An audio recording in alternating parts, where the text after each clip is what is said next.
Kembali di berita utama, saudara, seorang kepala desa di Kabupaten Bogor, Jawa Barat mendadak menjadi sorotan usai videonya yang menertawakan nasi kotak di acara serah terima jabatan Bupati dan Wakil Bupati Bogor beberapa waktu lalu.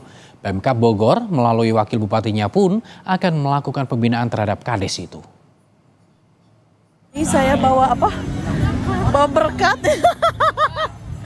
Ini bawa berkat nggak? Enggak. Aduh, seumur-umur. Inilah Wiwin Komalasari, Kepala Desa Gunung Menyan, Kabupaten Bogor yang merekam momen dirinya bersama rekan-rekannya usai menghadiri acara serah terima jabatan Bupati dan Wakil Bupati Bogor. Wiwin mengolok-olok bungkusan berisi nasi kotak yang ia tenteng dari acara. Pemerintah Kabupaten Bogor melalui Wakil Bupati Bogor telah memerintahkan kepada Sekda dan Camat untuk melakukan pembinaan terhadap Kades Wiwin. Tadi sudah saya sampaikan dalam apel dan sudah bisa ditangkap oleh Pak Sekda untuk ditindaklanjuti ke Pak Camat. Kita punya tanggung jawab melakukan pembinaan. Melalui akun TikToknya @ratuwk1414, Kades Wiwin mengklarifikasi tak ada niat menghina nasi kotak.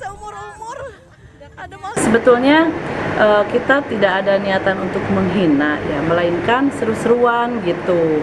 Kita dapat makan itu kan di besek ya, dan kita tidak makan di sana, melainkan kita dibawa di teng-teng dan kita seru-seruan, seneng gitu.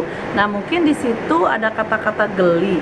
Geli itu bukan berarti jijik, melainkan itu lucu. Kita memang mau makan bareng-bareng di parkiran gitu.